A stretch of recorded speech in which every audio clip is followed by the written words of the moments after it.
So now that I got all this working and all the arcade stuff out of my system for now, I'm going to be working on this again because there's more to be done with it. So what I'm working on now is the floppy disk drives. These also have capacitors that like to fail and kill things, so I'm going to have to tear it all apart, which includes desoldering some ribbon cable to get inside them to replace those capacitors. Also, I have to oil the bearings because they're pretty dry and making rumbly sounds when you stick a disc in there, and it's not very good.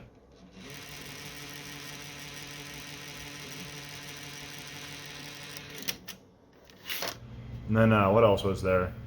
Oh yeah, it's kind of got a black eye now, which kind of sucks. It's not as pretty as it used to be. I still have the flap. I might try gluing that back together and sticking it back on there, but I don't know. Maybe if I, during taking the stupid thing apart, I'll probably break this one off too, because if you even look at those wrong, they just freaking break. They're so fragile. So now it's torn down to the point where I can get to the floppy disk drives. You have to take the CPU cage out along with the CPU card. You also have to take out your hard drive cage. That allows you to get to the screws, except for, you know, this one right here. You can get that one there and that one there to get the top drive out. This one you have to take out, I think. The bottom drive, otherwise, yeah, this one you have to take out. The front screws you leave in there because this is on a sled. You can see that there's two screws right here. This whole sled comes out and the bottom drive comes out. This is sort of like an add-on deal. So if you don't have a second floppy disk drive on your computer, I don't know if it comes with that sled or not, so that might be something to look out for if you're looking into getting a one drive computer and upgrading it later. So it's a little bit irritating to pull out. You can't just slide it out the front because there's two little clips right here that hold it in. You have to slide it out the back and up around. They also have this plastic thing that covers up the back of the drives, probably to prevent shorting or something like that. It's kind of obnoxious, but yeah, if you're looking for this drive caddy here for the second drive, that's the model number 9821A2-EO1. Alright, when you take these things apart, obviously you need to be very careful so you don't break it like I have. Yeah, I'm not going to touch this one yet. I'm just going to open up this one because I know I've already fucked it up. It just has this thin covering. You just got to use your fingernails to pull it up through. Oh shit. Or I could just bend it and make it worse. Okay. Might have to bend that back. And there's the floppy disk drive. Yeah, I kind of bent that just a hair.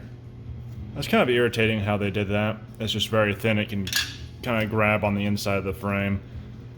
So yeah, there's the floppy disk drive. You can see there's some electrolytics in there. I don't have the parts to actually do anything with it yet. I'm just going to take it apart and figure out what I do need.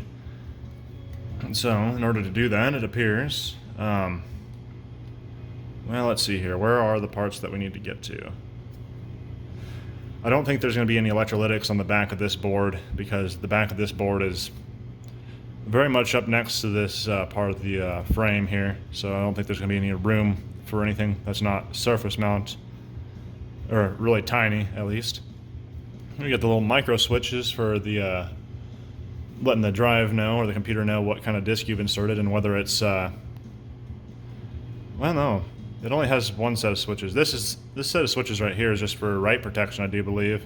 It'll let the computer know whether it's write protected or not. And I think some drives have like a second switch over here to let it know what size of a disk it is, but so I guess this one just doesn't have that. It just detects what the previous format is and then writes that if you format it. I guess you could force it to format whatever. I guess it doesn't need to know since it's already a higher density drive, so it can do whatever. So we need to take this board off right here, and that's held on by a couple screws.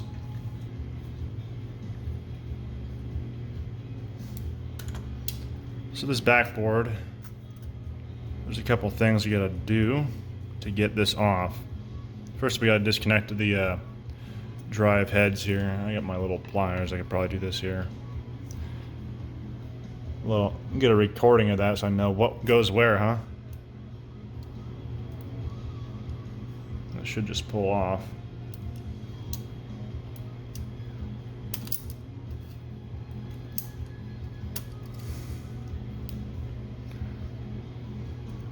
That's one thing less. I guess we gotta disconnect the motor, which is right there. spindle motor. Yeah, I'll probably end up breaking this or something, I swear. Let me look into this a little bit more. So I had to desolder all this crap to get this board off, which is kind of a pain in the ass. I wish they used like a connector or something like that, so they'll have to get put back on, which is a turd. But now I can get to the 2 capacitors that are on this, one of which is yummy looking. Yum. That's crusty, gunky, nasty shit right there. So I gotta replace those 2. Unfortunately, I don't have the capacitors right now, so I'll have to order them, and this video will get continued later. But before I do that, I'm gonna tear the rest of this apart so I can get to the spindle and oil that. So I had to take the top plate off to get to the spindle, and that's what this looks like. It's a little bit of a pain in the butt to get this off, because the top head right here rests upon these 2 black slides, and well, you don't want it to slam down when you take or move it, so you have to kind of lift it up and gently place it now that the heads are kind of making contact with each other. I don't know if that's a good thing or a bad thing, but it should be fine. This bottom part here, you have to take the button off, which is a little bit nerve-wracking because it's brittle plastic. Oop. And it's kind of just barely held onto there, that clip. So once you get that taken off, you can push this back a little bit further than its regular eject location, and this should come off. It kind of comes off the rails right here, and then just lift it up. So you gotta make sure you don't slam the heads down.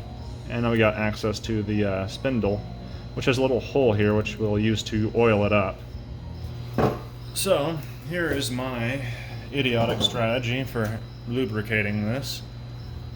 This is the first time I've done this, so who knows how this is going to work out. I'm going to try liquid wrench. I'm not sure. It should be okay with plastics, I think.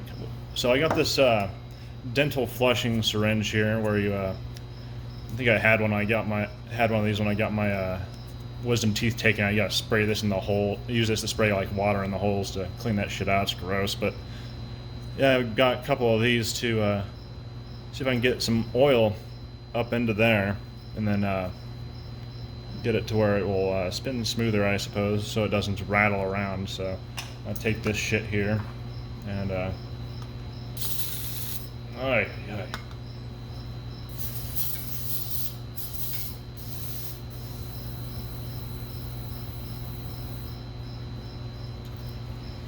gross. Let's let that settle a little bit, get the bubbles out. That's probably a bit more than what I need. I only need a couple drops, I think. I think my soldering iron out here, so let's just give it a little soak some of this shit up and get the air out, maybe. Alright, let's go. Oh! This is not going to be a droppy thingy. This is going to be a shoot shit everywhere kind of deal, ain't it? Fuck. Maybe I should lubricate this thing. Get some stuff on the outside, make it smoother maybe. Let's try this again. Hopefully without making a giant mess. Dude, that made it worse. Ay, ay, ay.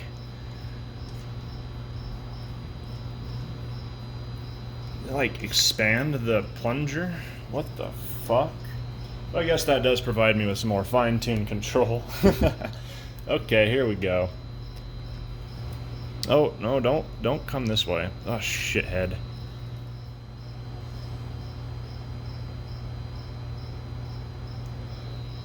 Oh, it's getting around the bottom of that, huh? I'm not gonna hose it in there, that would suck. I don't want to get that on my heads. I'll just kind of soak it up a little bit and let it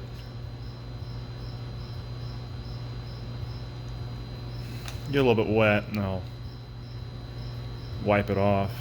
Alright, so that's one drive lubed. I only need a tiny, tiny bit. Let me wipe this out.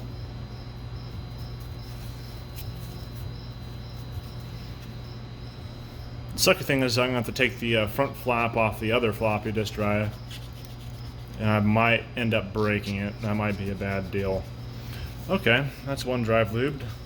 Let me take the numbers off the capacitors here, and then I'll put it back together minus the soldering, because I don't want to mess with that too much more than I have to. Alright, this time I'm going to take apart the one that has the flap still on it, and I'll I was going to record it because this is where I break it, apparently. Where I'll probably end up breaking it. So this shit right here is extremely fragile. So let's see here. Yeah, okay. I think we have to pull this out right here. Oh shit. Okay. It survived the first time here. Yeah, that's scary. Set it across here. I have one of those I need to repair. Probably need to get some like super glue or something. Although I've heard super glue is not quite sufficient for that. So, in order to take this, the top part off here, I don't think I'll need to take the PCB off this one, so I'm not going to touch it until I get my capacitors, which I have just ordered. Alright, so this is going to be a turd, because now you got to take the button off.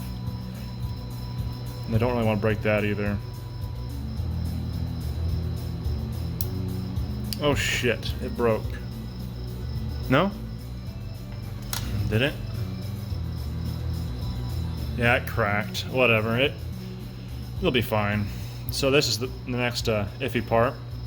I'm gonna push this in to get the top part off. You gotta pay attention to this. I'm gonna grab onto that. Oh, don't let it slam down.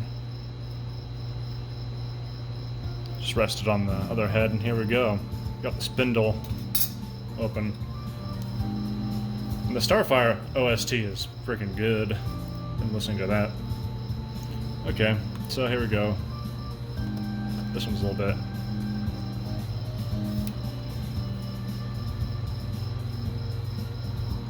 Okay.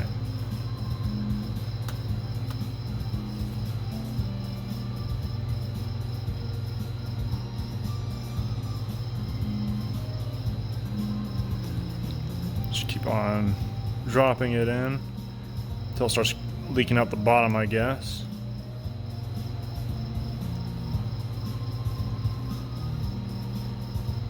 Oh, there it goes.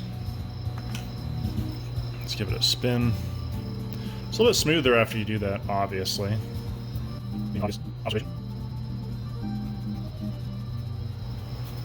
Time for paper towels.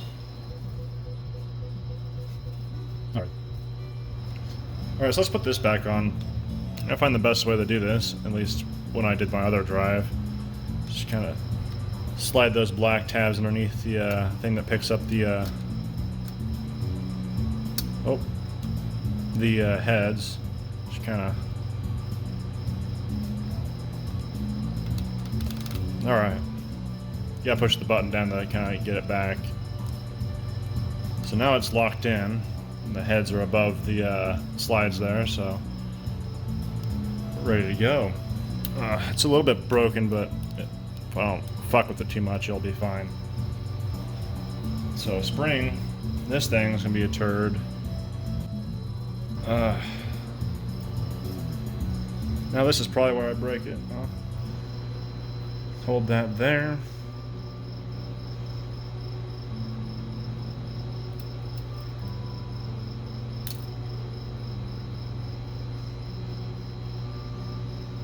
Alright, got it on the right side. Oh shit, I didn't have to bend it, it just kind of goes in.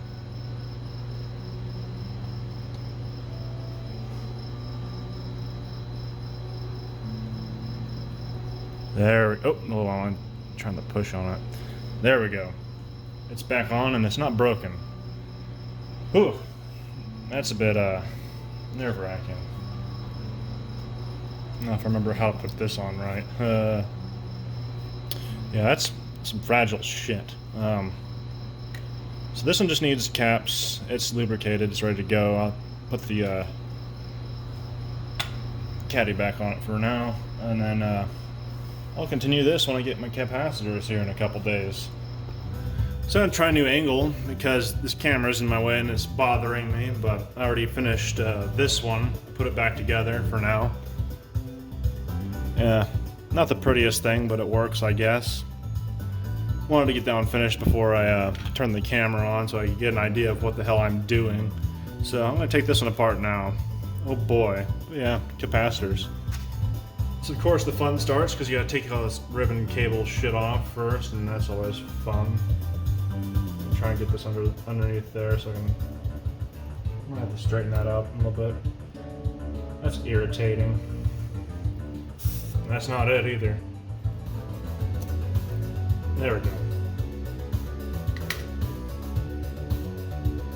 So this one doesn't look nearly as bad as the other one did. The other one, that capacitor right there just came off with me just nudging it. It's just all rotted out. So this should be pretty easy. This almost kind of sounds like Streets of Rage. So now I got the new capacitors on there. Not looking too bad. Now, I take all the solder off this crap here. That's gonna have to be shorter. This capacitor right here is colliding with the head mechanism. And it looks like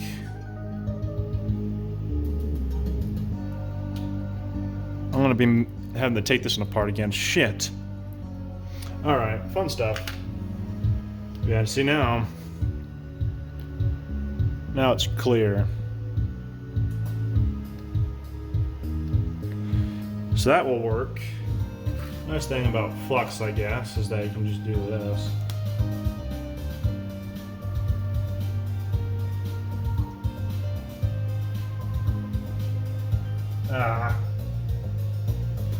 Alright. Let me get this shit out of my way. Alright, I took some time to clean up my mess a little bit. I did get this one put back all together. This one's good to go. However, this one right here, I had to move that capacitor back. But instead of taking the whole thing apart and redoing the entire thing over again, I just kind of reached in there with my, my pliers, my soldering iron, being very careful not to touch these at all.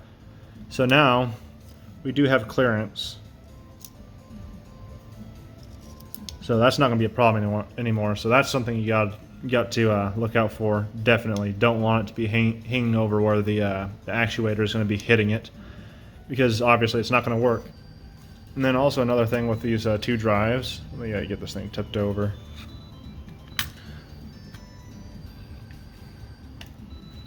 This ribbon cable right here, I had it too far back, so it was bowing out past the bottom. So I had to redo it. And then I was using my meter to test out all the connections, make sure there's no shorts, but between the second and third pin from the top here, there was like about 25 ohms of resistance. That wasn't on this drive, and I was like, wow, what the heck, I got like a short underneath the cable, so I had to take it off again. And then there wasn't a short under there, but if I had the cable up and I measured pin 2 and 3 from the top, I guess that is pin 2 and 3. But those have resistance on them, between them, so there's something different going on here compared to what's going on here. There's some slight difference in the boards, like there's different colored capacitors or whatever the heck, so there might be a slight difference between these two. These might be like a slightly different revision. I don't know.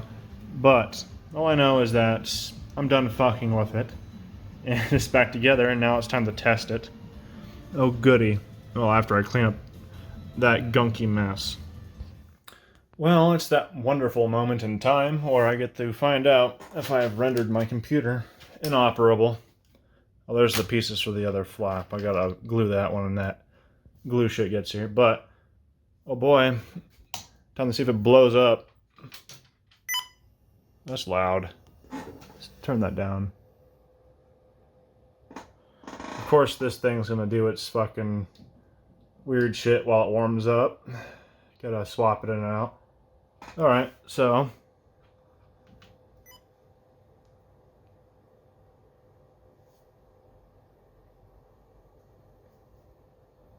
it's not complaining yet. Let's see if I can try to access the drives. There's no smoke and blown capacitors. Come on, dude. Stop this.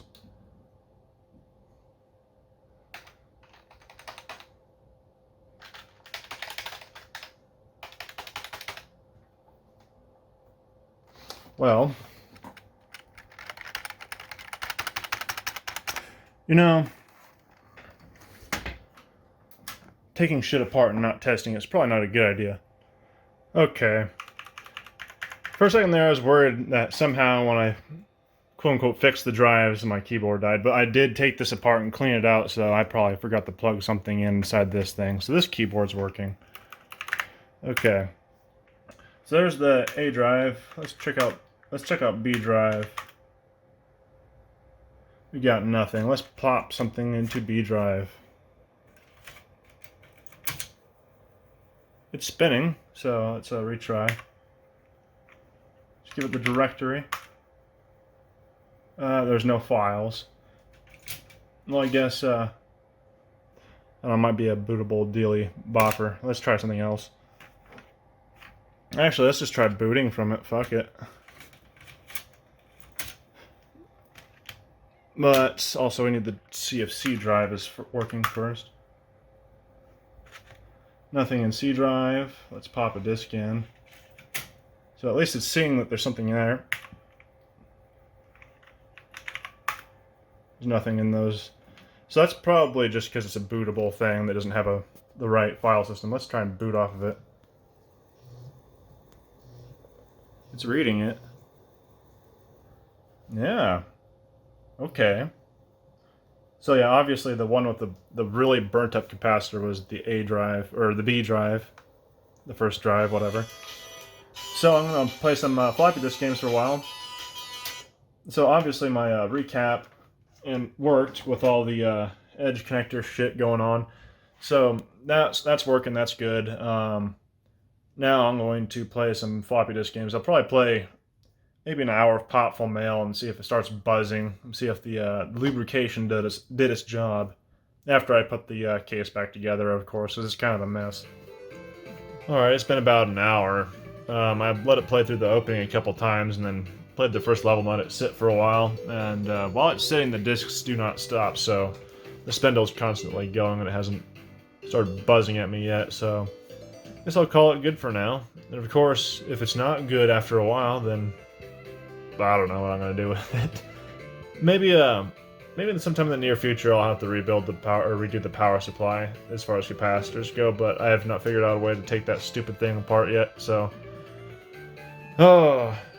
Well, that's been it for part number 5 fucking million of the not As2 repair series, I guess. I don't know, whatever. Anyway, see you.